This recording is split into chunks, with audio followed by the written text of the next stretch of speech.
The Bahrain International Circuit shimmered under the desert sun, a furnace of ambition and roaring engines. Leo Varga, the young Hungarian prodigy, gripped the wheel of his sleek silver Formula One car. Number 23. His lucky number. Not today. The air crackled with anticipation. The starting lights flashed green and the pack surged forward, a symphony of mechanical fury. Leo, aggressive and precise, sliced through the field. He was a man possessed. He had a point to prove. Lap 15, pushing hard, approaching turn 10 at 190 miles per hour. Then, the world twisted. The car didn't respond. The brakes, useless.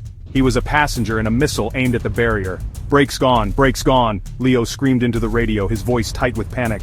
The world blurred into a terrifying kaleidoscope of light and speed. Adrenaline surged through Leo's veins. His mind raced, calculating angles, searching for an escape route.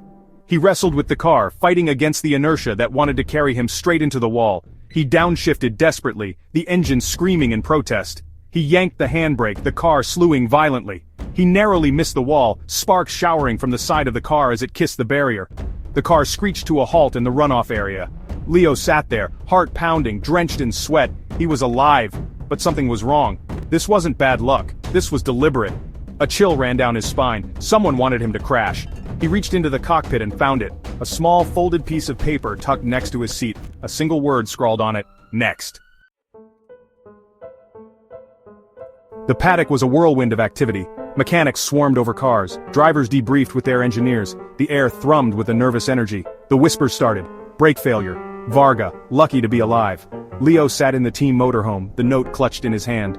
His hands were still shaking. He could taste fear, metallic and sharp at the back of his throat. He knew the dangers of the sport, but to be targeted, sabotaged, it was a betrayal that cut deep. The team principal, a gruff Italian named Marco, stormed in. His face was thunderous. "What happened out there, Leo?" he demanded, his voice echoing in the small space. "Someone tampered with my car," Leo stated, his voice flat, emotionless. He handed Marco the note, the color drained from Marco's face as he read it. This was no joke. The team launched an immediate investigation. Every member, every component, every procedure scrutinized. The mood was toxic. Suspicion clouded every interaction. The close-knit team was fracturing. Leo felt a cold distance growing between him and his teammate, the veteran driver, Nico Rossi. Nico, with his steely eyes and icy demeanor, had the most to gain from Leo's misfortune. Was he capable of such treachery? "You think I did this?" Nico sneered, his voice dripping with disdain. "You're just a kid, Leo. You haven't earned your place here." The accusation hung heavy in the air. Leo stared back at Nico, his jaw clenched tight. He couldn't be sure, but he knew one thing. He wouldn't back down. He would find out who was behind this. He had to, for his own survival. The days that followed were a blur of interviews, interrogations, and accusations. The team was like a ship caught in a storm, tossed and turned by paranoia and distrust. The pressure was immense.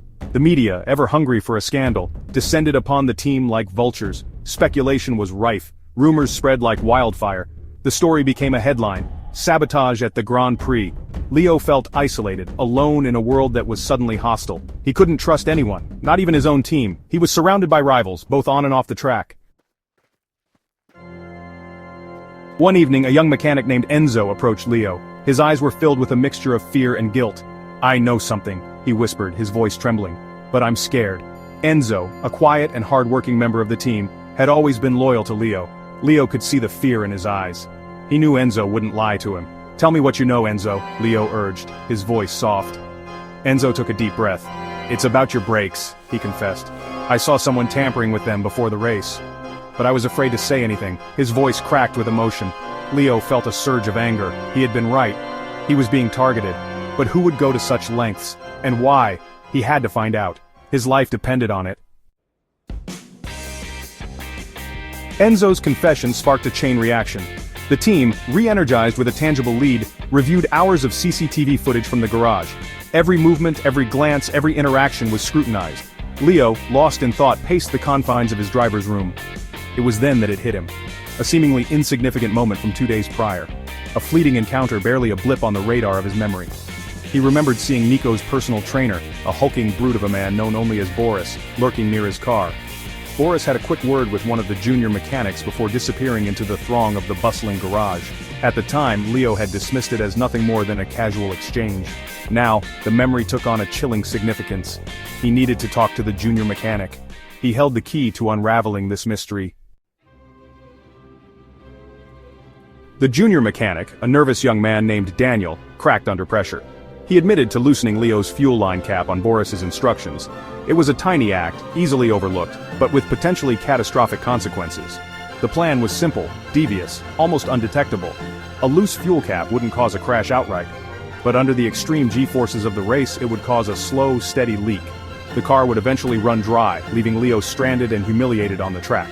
Leo, however, had pushed too hard, pushing the car to its limits. The extra strain on the compromised fuel line caused a much faster leak, leading to the near-fatal brake failure. The saboteur's plan had backfired. But why? Why sabotage him at all? Why risk his life? Leo couldn't shake the feeling that there was more to this story.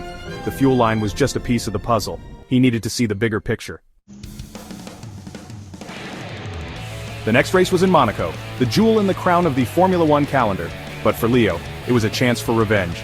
A chance to look his enemies in the eye. As he walked through the paddock, he felt a tap on his shoulder. He turned to find Nico Rossi standing behind him. A smug grin spread across Nico's face. He leaned in close, his voice a low whisper. "Impressive driving out there, Leo," Nico said, his voice laced with a sardonic amusement. "It's a shame about your little mishap, but don't worry, I'm sure you'll get them next time." And with that, Nico walked away, leaving Leo standing there, a cold knot forming in his stomach. There was something in Nico's eyes, a glint of malice that sent shivers down his spine. The Monaco Grand Prix was about to begin. The tension was palpable. The air crackled with anticipation and fear. Leo, strapped into his car, felt a surge of adrenaline. He was ready. This time he would be ready for anything. He glanced across the grid. Nico, in his identical silver car, met his gaze. Their eyes locked in a silent battle of wills. Leo saw no remorse in Nico's eyes, only cold, calculating ambition. The starting lights flashed green. The engines roared and the cars surged forward. As the pack streamed into the first corner, a sudden explosion rocked the track. A fireball erupted from the back of Nico's car. Leo watched in horror as Nico's car, engulfed in flames, careened off the track and into the barriers. The race was immediately red flagged. The medical team rushed to the scene. Leo sat in his car, the roar of the crowd a distant hum. He had survived. But at what cost? And was Nico's crash truly an accident? Or was something more sinister at play? One thing was clear, this game was far from over.